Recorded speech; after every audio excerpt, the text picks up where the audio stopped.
Troubleshooting.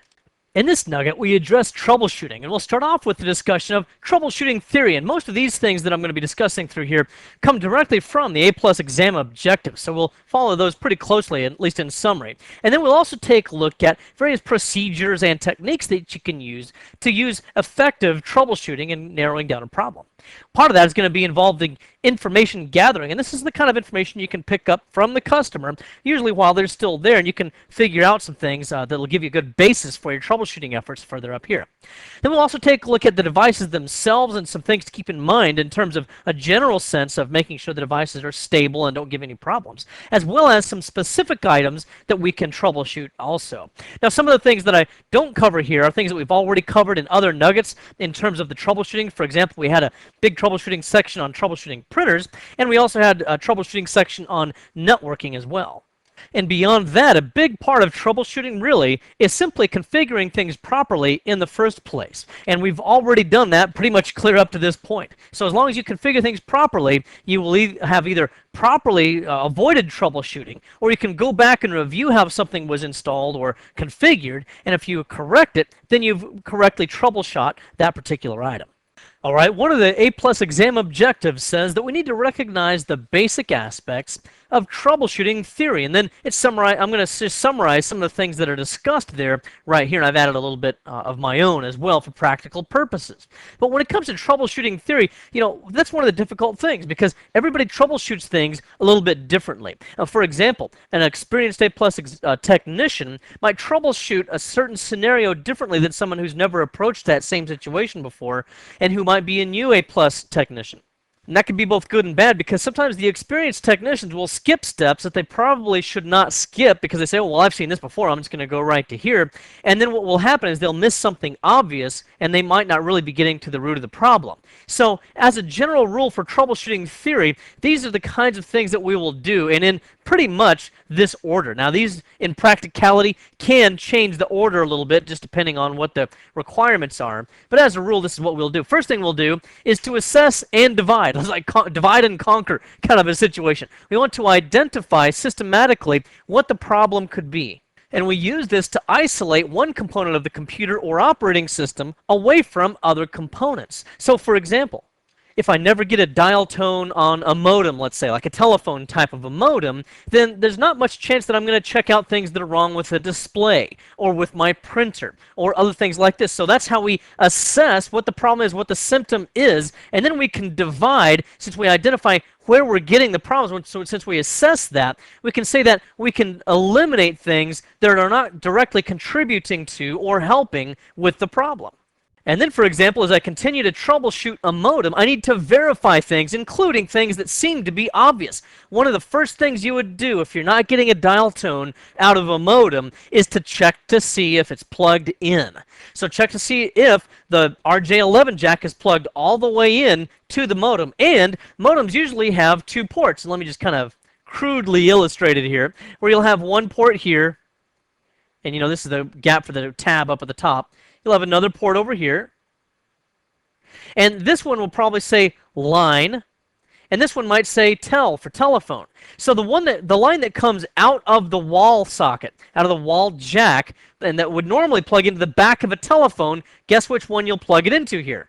Well, you might think that I'll plug it into the telephone one because after all, that's the one that's coming out of the wall, is the one that used to plug into my telephone. But that's not the case. You'd plug it into the line. That's like a line in. So it comes out of the wall into the line in, and then it can dial out for the modem and everything. And then when you need to use it for just normal telephone service, the line continues to connect internally inside of the modem and complete the connections to the 4 wires out here, and then you plug your telephone into this. So you may already be aware of that, but this is the kind of thing that we need to check that might otherwise seem obvious. So if the line comes from out of the wall jack into this port instead, then that's an incorrect connection. So that's the kind of thing you need to verify. Verify to see if you're getting the correct connections, and then verify other obvious things as well.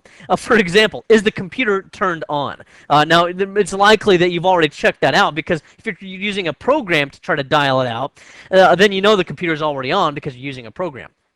But other obvious things to check would be whether or not you actually have phone service. In that case, go ahead and plug a real telephone into the wall jack and see if you can get phone service to the wall jack at least. If you can get a dial tone on that wall jack, then you know you do at least have a dial tone available. It's just there's a breakdown somewhere between the wall jack and the modem and your operating system. Well, then if I've confirmed all those things, got everything hooked in right, and I'm still not getting a dial tone, the other things I might do are to research. What I might do is look up the exact model number of that modem and then compare that with my existing operating system. Then I might go to that website for that modem manufacturer and see if there's anything in this particular version of my operating system that causes a problem with that modem. Maybe my modem's drivers are not compatible with my current operating system, or when I upgraded to a specific service pack, if that did something to affect that modem. So the manufacturer's websites are very useful. You can also go to any number of different news groups, bulletin boards, knowledge base help sites. Again, knowledge base sites are usually specific to the manufacturer or the software manufacturer or hardware manufacturer of the problem you're trying to research. For example, if it's an operating system issue, Microsoft has an excellent knowledge base. In fact, it's almost to the point where they have too much information. You really have to distill down your search results and be very specific. Another thing I might do is to prioritize. So for example, during my process here of assessing everything and verifying my proper connections, I might wonder if someone did not push the modem all the way in to the PCI slot. So I might take the cover off and start to push it in, and you know, sure enough, it's pushed in all the way, so that's all right. But while I'm in there, I might realize that there's something else that doesn't look right. And it can even be something obvious. So for example, maybe there's one of those sound cables that comes from the back of your CD or DVD drive, and it's not plugged in. It's just got left hanging loose somehow. Well, you know, now you see another problem there that you could easily remedy, but try to avoid the temptation to get involved in doing too many other things there. You want to prioritize and leave the problem as the main issue. It's real easy to get distracted. You could look inside of there and say, oh man, you know what else? This thing is really dusty. I'm going to go ahead and dust this whole thing out as well and take it outside and blow all of the dust out of it. And also, I'll bet I could get a big performance increase with the CD and DVD ROM drives if they weren't both on the same IDE channel. There's an extra channel available. I'll bet I could get another IDE drive in there and split them up and get better performance out of them. So you see where this is going. You can see all kinds of things when you start to look inside of the system and see other things that could take place. I mean, you might even be fiddling around with device management, and when you go in there, you decided to go ahead and take a look at the disk management as well, or to look at the fragmentation properties of the hard drive and to say, hey, this machine's running pretty slow too. I think I'll defragment the hard drive. Well, that's okay possibly if it's on your own computer to a certain point, but when you're working with a customer's computer, a lot of times you're getting paid by the hour, and they are paying by the hour in terms of how long it takes to diagnose and repair the situation. So you do need to prioritize. Plus, if you get distracted with something else and you, quote, fix, unquote, something else, then it might have an unpredictable result on your troubleshooting issue with whatever it is you're currently working on. And then, always make sure that you adequately document things. Now, you're probably just as human as the next person, where we have a tendency to say, oh, this looks like a pretty quick and easy fix. I'm just going to go ahead and quickly attach something or detach something or quickly do a real quick item on this. And it turns out that that might not be what caused the problem, or it might not be the solution that we're looking for. And then we start going down all different kinds of logic trails, unplugging and plugging in and changing configurations and downloading drivers and updating updates and all this kind of stuff, until by the end of the day, we can't remember all the stuff that we did, and therefore it's difficult to also track and to see how one thing might have affected another. So always document. That's not only good for good troubleshooting practice so that you can see where you've come from and where you're going, but it's also good for billing purposes. If you just have what the customer sees as a very simple fix, and they say, you know, maybe you just updated a driver, but in reality, you had to check a lot of different other things, you want to document all of that so you can show the customer that you really did spend some time on this and you had to go through several other troubleshooting scenarios before you finally got to the end of it. And then once we have the troubleshooting theory in place, we can use the theory to proceed on into specific troubleshooting procedures and techniques. Now, a big emphasis on the A-plus exam objectives is that we always back everything up, or back up what we need, before we actually make any changes to the system. Now, again, this could relate to whatever the customer's desire is. It might be that they need to replace an entire hard drive and they want the entire contents of the hard drive, including the operating system characteristics and preferences, restored once they get their computer back. If that's the case, I'm probably going to use imaging software.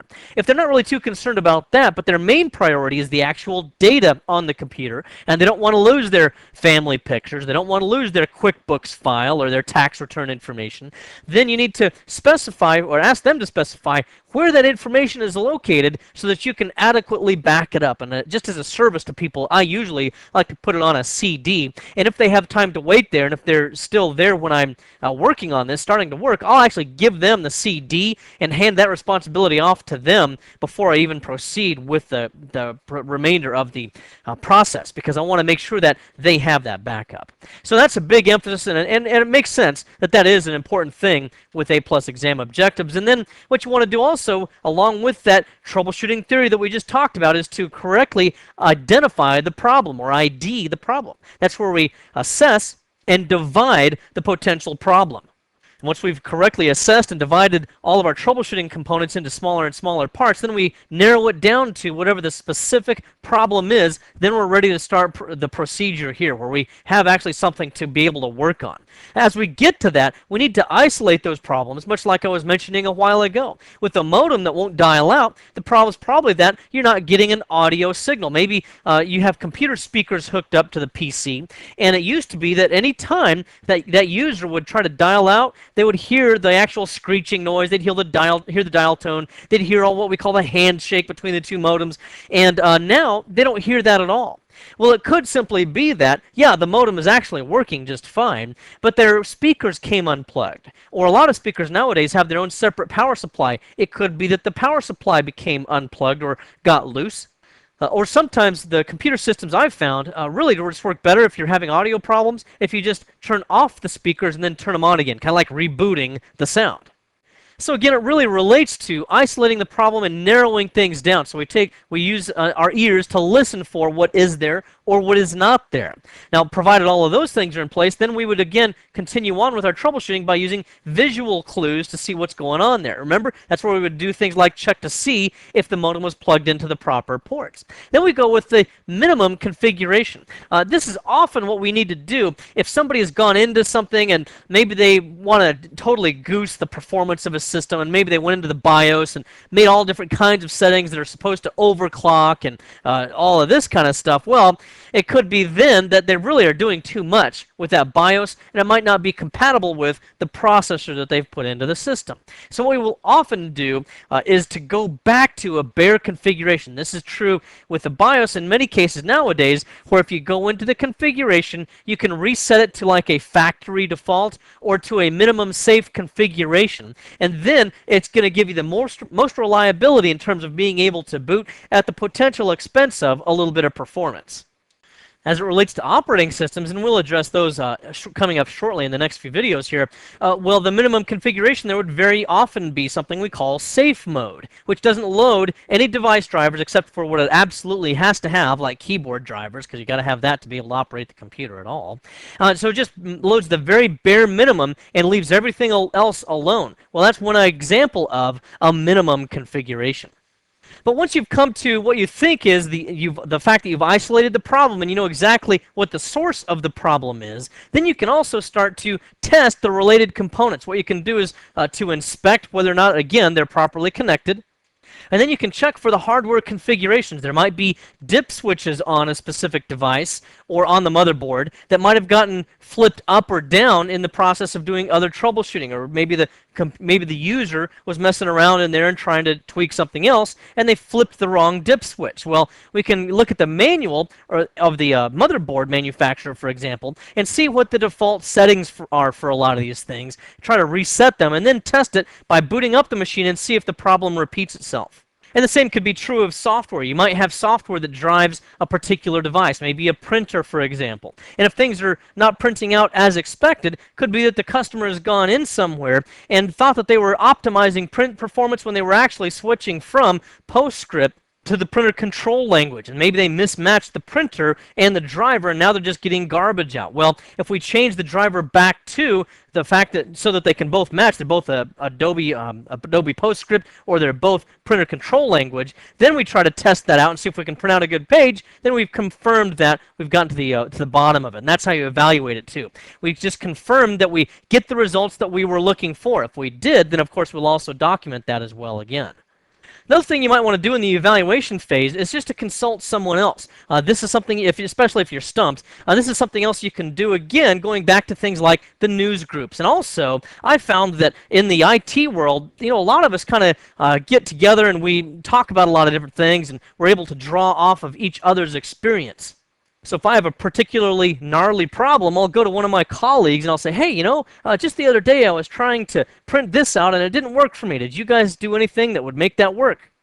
One of them might come back to me and say, oh, well, yeah, if you just got the latest security update from Microsoft, it's incompatible with this driver. All you have to do now is to get the update from the manufacturer's website. Oh, great, thank you. So I've gotten a consultation, and I've made use of that. I can also use, again, alternate resources that are not vendor-specific, such as public news groups or manuals from the manufacturer. One thing that I've found out often helps you in this evaluation stage is to not take the documentation for granted. It used to be I was like a lot of other guys. I'd say, oh, I don't really need to read the manual. I'll just put this thing together myself. Well, in technical environments, we really can't do that anymore. I remember when I tried to put together my son's bicycle, I thought, well, I can do this. I don't really need to read the manual. Well, I was able to put it together, but I decided to look at the manual after I was done, and if I had just followed the steps that were in the manual, I would have gotten it done in about half the time. And the same kind of principle applies with IT issues as well for the A-plus technician. Man, if you read the manual, you'll find out that you really save yourself a lot of time and heartache. And time is especially important here because normally we charge by the hour. Now also, as part of the troubleshooting scenario, you need to get good information gathering. This is probably something that's going to happen while your customer is still there with you. This can often also be written down on some kind of a form, a check-in sheet or a check-in form, where there'll be places where you can checkbox different types of things, such as what the brand of the computer is. You can also identify what processor is inside of it. You may have to go to the web for that, so that once you find a computer brand and a model, you might need to go to the website because most users won't have any idea what kind of processor they have. And then you can also check for memory that's inside of that computer. You should be able to check this during the post and the boot up process, and also within the system properties of Windows, but also visually check to see if it has the same amount of memory that's reported, because if they're different, then obviously you have a memory problem. And then also, in part of the information gathering, check to see what the operating system is. And beyond just the common operating systems that we see today, like Windows XP and various versions of that, and also of Windows 2000 and the upcoming Windows Vista, also check to see what application service packs they might have applied, or operating system service packs they may have applied as well, because one of those things might be affecting other parts of the system. Then ask the user or the customer what the exact symptoms are that they seem to be seeing, and they don't always know how to express that technically, so try to keep an open mind and to what they're saying. And we also want to repeat back to them what we think we heard them say, so that we can confirm that we heard properly what they're trying to tell us. Then we'll talk more about interfacing with the customer a little bit later on in a different part of our series here. But we do want to hear from the user what the symptoms are. And if it's something that you're working on with one of your own systems, then of course you already know what the systems are. But you also want to identify whether there have been recent changes that a user's made or that you've made. And of course, usually when you ask the user what they changed recently, they'll say, I didn't change a thing, and it just started doing this. It's not my fault. So you might not be able to get much information out of the user at times. But other times, you might find out that they upgraded the sound card. You might find out that they went ahead and added a different piece of hardware of some kind, or that they installed a new program. That's very often the cause of the problem, is a new program has been installed. Especially programs that also reside in the startup folder on the start menu because they use more memory and they might also use more CPU time. They might be scanning for something, or they might be performing an activity during normal operation, and that of course could slow down the computer as well as lend to instability. In addition, the user might have unknowingly made a change by going, for example, to a website where they've inadvertently run an ActiveX script, which then downloads some kind of a software or something. One of those kinds of things would be one of those various weather programs where it goes down in here into the feature tray area or the notification area, and it notifies you what the latest temperature is and what the newest forecast is and things like this. Well, those are kinds of things that can sometimes install themselves without the users really understanding what they've done. So you might not always get information out of the user in terms of what recent changes they've made. But if it's one of the systems that you work on, of course, you'll know what recent changes have occurred. Now, as a general troubleshooting idea for any kind of hardware device, if you pretty much narrowed it down, you've decided to divide and conquer, and you figured out which piece of hardware it is that you think is giving you the problem, one of the first things you can do is to try to exchange it. So, for example, if you think that the problem is a defective CD-ROM, it will not read any CDs, then if you have another CD available that you know works, just replace it. It'll probably only take you a couple of minutes or so, and then boot up the machine and see if the problem recurs. If it does, then you know that it's not the CD, but if the problem does not recur, and it seems to be working properly now, then you've narrowed it down. It was indeed the CD drive, and you can then replace that or sell the customer a different one. So that's just an example. Always exchange a suspected bad part for a known good part. And if the problem goes away, you've narrowed down what it is. Also, check with the driver issues. This is really a big issue at times. If you update your drivers, and then you might start getting the blue screen of death, or the BSOD as we call it. Microsoft euphemistically calls this stop screens instead. But in any case, that's how we've always known these things to be, and that's exactly what they are. They're a big blue screen that suddenly flashes up, and it might appear and then suddenly disappear and the system reboots, or it might be up there for a while and you'll see that it'll do a memory dump, and it just starts to dump all of the memory out of RAM into a dump file on the hard drive that can be used for analysis at a later point in time. And it's because of that that you can then also identify which location in memory was being used at the time of that crash. Also check for any recent updates to the system. For example, if you've got one of those all-in-one types of printers that faxes, scans, prints, all those sorts of things, then maybe there's been an update to that software. Some of these devices actually are pretty elaborate, and they actually check on their own for any new updates to their own software. If it sees one out there on the web, then it goes ahead and downloads it and installs it automatically. So you might not be aware of a recent update that has taken place, but that update might be interfering with something else, or perhaps that update was not properly tested by the manufacturer, and it's causing other unforeseen problems at the time, and you might need to roll back one of those updates. And then you can also check for signed drivers. If you have any devices that are currently installed using like a manufacturer's driver, but that's all it had at the time and it was not signed, check back periodically to see if they now have a signed driver, which means that it's been thoroughly tested by a third party that Microsoft uses to check its drivers to see if it's going to be more stable. And if it is more stable then, and not shown to have any problems, then Microsoft will add a digital signature to it, verifying its quality. Also, another thing you can do here if you're having problems with your devices, just uninstall it. What I'll usually do here is I'll simply go into manage the system, so I'll right-click my computer, choose manage, and then I'll go into device manager. Once I'm in here, maybe I'm having trouble with whatever this network card is right here. You can see I've got a red X through 1, which simply means that I'm not using it. I guess I'll use that as the example instead. But if I was having troubles with that one, what I would do is to right-click and choose uninstall. And then what I could do is one of two things. If I'm kind of in a want to take a shortcut, it might give me a problem, but I could uninstall this and then go back up here to the top and scan for hardware changes and allow the system to redetect whatever that device is, the network card in this example. Otherwise, what I could do would be to uninstall it like I just showed you and then shut down the computer. And when the computer comes back up, and you log back on into Windows, it should run the plug-and-play detection again and detect this device and reinstall it.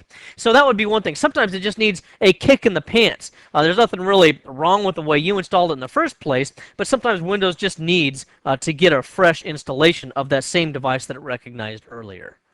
Now, when it comes to the power on self-test, which is what post means in this context, what we have is certain kinds of errors that might occur. One of the things you'll find out is that your computer will start up and it will beep shortly after you turn off the power. Most of the time, just a single beep means that the post completed properly and everything is okay. But you might get something that sounds a little bit more like Morse code. Beep, beep, beep, beep, that kind of thing. And you have no clue what that means, and then the system just shuts off. Well, what you'll have to do in that case is to check with the manufacturer of the motherboard. You'll have to check their manual, because more than likely in an appendix or some place in that manual there's a system or a set of beep codes which identify what one long and three short beeps means. It could mean that the memory's not properly seated, that there's a problem with the CPU, that there's a problem with the power, all different kinds of things that could be giving you that indication. And of course, if you don't see it in the manual, always check with the manufacturer's website instead. But the BIOS beeps thing is something you really always kind of just have to look up. You don't really memorize any of this stuff except for that single beep when it first starts up and saying that everything's good. Because all the BIOSes are different, and even between different versions sometimes, they change their series of beeps. And then in terms of post errors, you might also get hardware errors. Now, this is something that sometimes you don't see right away, because during post, the screen kind of flashes right by it. It scrolls up real fast, and you can see that it's checked the CD and the hard drives, and perhaps any peripherals that you might have, and those serial ports, the parallel ports, and the like.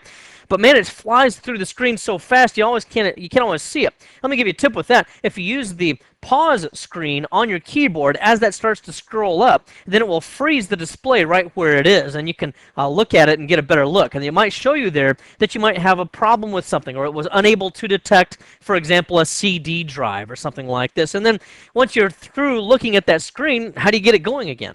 Well, you can just press the space bar, and then the BIOS process will continue on until it hands off the boot process to the operating system. Another thing that you might see during the startup process there would be something called SMART. Let me make a better checkbox there. SMART, which you recall for storage, means self-monitoring analysis and reporting technology. And this is where the hard drive will report its health characteristics to either a third-party software program that you can look at once the operating system boots up, or much of the time your BIOS will also be able to detect certain characteristics of smart-enabled drives. And then that's another thing you might see while it's scrolling up the screen. That's another thing you might have to push pause on the keyboard for. Or sometimes you can go into the BIOS, and when you look in the SMART section of the BIOS, it'll show you the current health status of each one of the disks. And then when it comes to troubleshooting your video, remember that for the monitor, you do have those on-screen display controls. Usually there's a series of buttons on the front of the monitor these days, electronic buttons, that you push to bring up some kind of a menu system.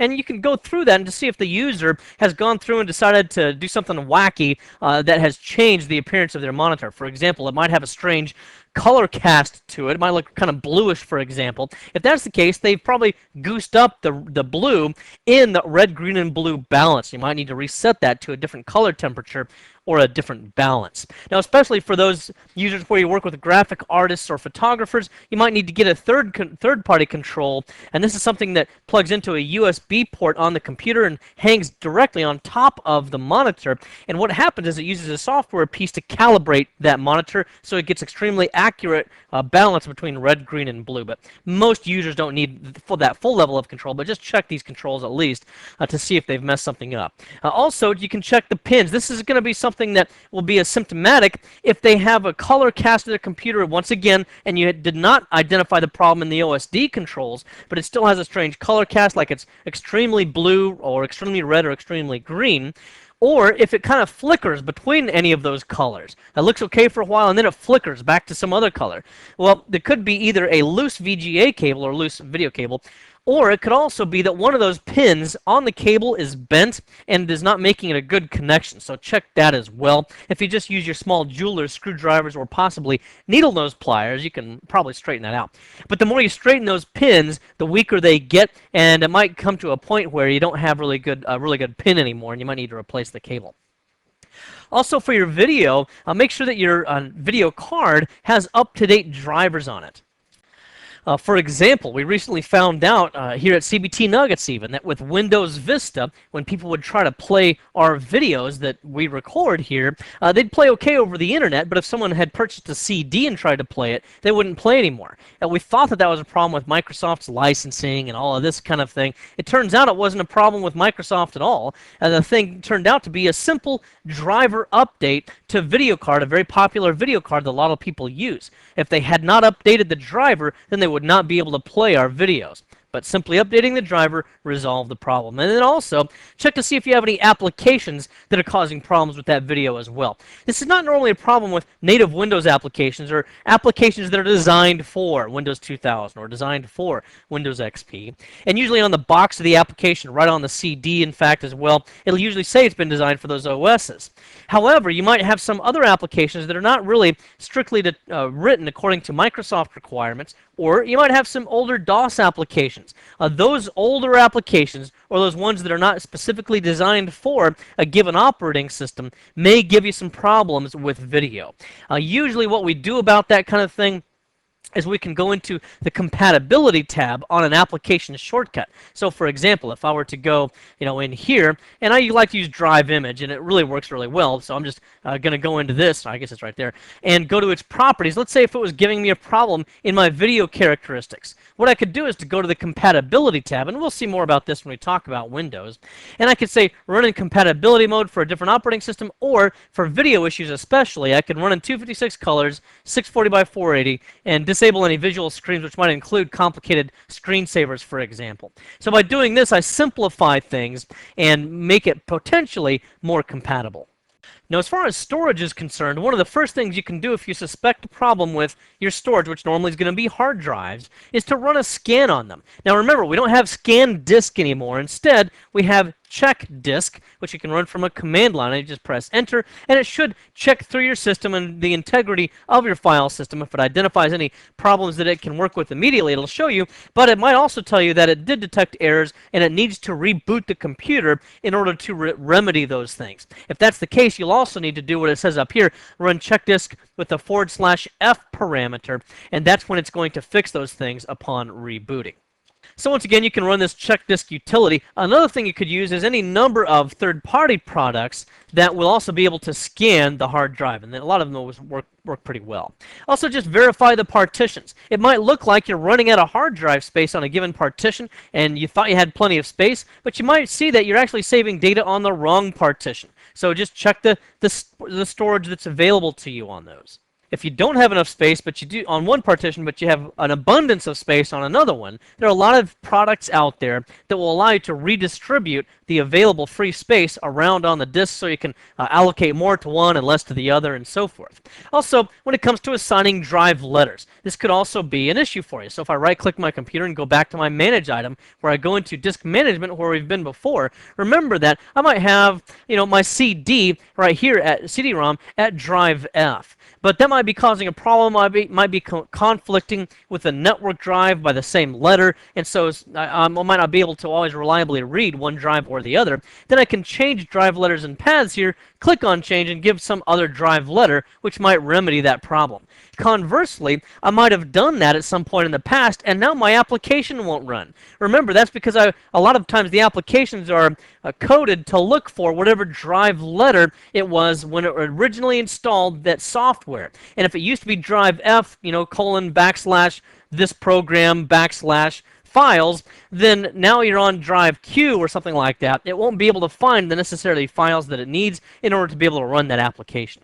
So just be careful of that when you reassign drive letters. And then for SCSI purposes, one of the things you want to look out for there is to make sure that once again you have an updated BIOS. That's mostly a good thing to do when you update the BIOS. And once the BIOS is properly updated, you can also go into the BIOS settings for it. And again, much of the time that's going to be some keyboard convoluted combination, such as Control-A or something like that. And usually it'll provide a screen that will show you what to press if you want to access that device's BIOS. But once you get in there, just make sure that you have the appropriate assignments for the various drives that are in what's normally going to be a RAID array for SCSI storage. And then also, as we've mentioned earlier, just make sure that you have everything on the proper ID, because remember, you can have certain things on ID 0 or 7 or different numbers, and you don't want to accidentally put two devices on the same ID. Now, if you're having problems with your motherboard or your CPU, they're pretty closely tied together, so kind of lump them together here. Not that they're the same thing, but they are pretty well, of course, interdependent upon one another. And one thing you want to check for if you're getting problems with either one of those is appropriate power. Now, we'll talk about sizing the power supply a little bit later on. But for example, if you're not getting the right power to the motherboard, or you're getting a sag in power, then that could cause a problem with that motherboard. It might give the symptom that there's something wrong with the motherboard on the whole, when it might really be a power issue. Also check temperature. This is especially important, of course, for the CPU. If you didn't properly apply, or the user didn't properly apply, thermal paste, when they installed the heatsink, maybe it's getting too hot, and that's causing the system to shut down automatically. A lot of systems will have a fail-safe, so that if they detect too much heat on that processor, they'll just shut down immediately. Also check with the RAM. If you're not getting the appropriate behavior out of the motherboard and it's giving you intermittent behavior, there might be a problem with memory more than there is with the motherboard. Also, once again, upgrade the BIOS for that motherboard, because that might help to reduce any problems that you've had as well. Now, for the motherboard and the CPU, there's really no repairing them. If you do narrow it down to the motherboard being the source of the problem, or the CPU being the source of the problem, what are you going to do? Nothing. You pretty much discard the old one and install a new replacement. Now, before you discard that old one, of course, you want to put the replacement in and confirm that everything is working properly. And if it is, then you confirm that it is the motherboard or the CPU, respectively, and discard the old one at that point. Well, what about the power supply? I mean, those things go bad as well. One of the first obvious signs of a bad power supply is the power won't turn on the computer. Now, that's going to be the obvious one, but foregoing the obvious, what other kind of thing might you see? One of the things that I've seen there would be just a spontaneous reboot. And this is going to be the case if the power supply is no longer capable of the same kind of hold-up time if there's ever a sag or something like this. It might just be that it doesn't have the same capacity or ability that it used to have, and it's just, as a result, is going to possibly spontaneously cause the computer to reboot. Now, there's actually a reason for it. It's because the power supply isn't delivering good, clean, and consistent power, so it's not literally spontaneous, but to the human, it would seem like, geez, the computer just rebooted for no reason whatsoever. And the motherboard will often reboot automatically if it detects that it does not have enough power. And then also make sure that you're getting the proper sizing. We talked about this in our electrical section where we talked about power supplies in a previous video. But make sure that if you've added 2 or 3 more hard drives, for example, that you have not overtaxed that power supply.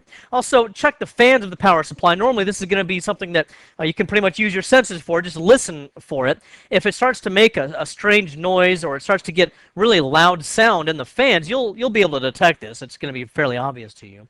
Then it could be that the fans in the power supply are going out, and I would definitely replace the power supply before very long there, because if the fans go out, that power supply overheats, could cause a real problem, and you don't want that.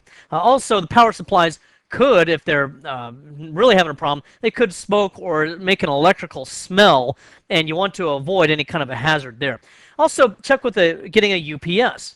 If you already have a UPS attached to the system, and yet you're still getting things like this spontaneous reboot, that's another indication that it might indeed be the power supply. Because remember, if there is a sag in power, then the UPS is going to go ahead and supply the power if the power goes out.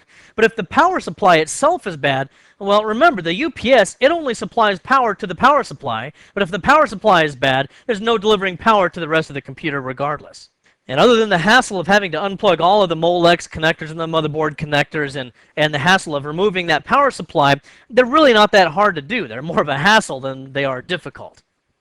Now, also when it comes to memory, what are some things you might see if you have memory problems? Number one, again, you might see the blue screen of death, or stop screens as Microsoft puts them.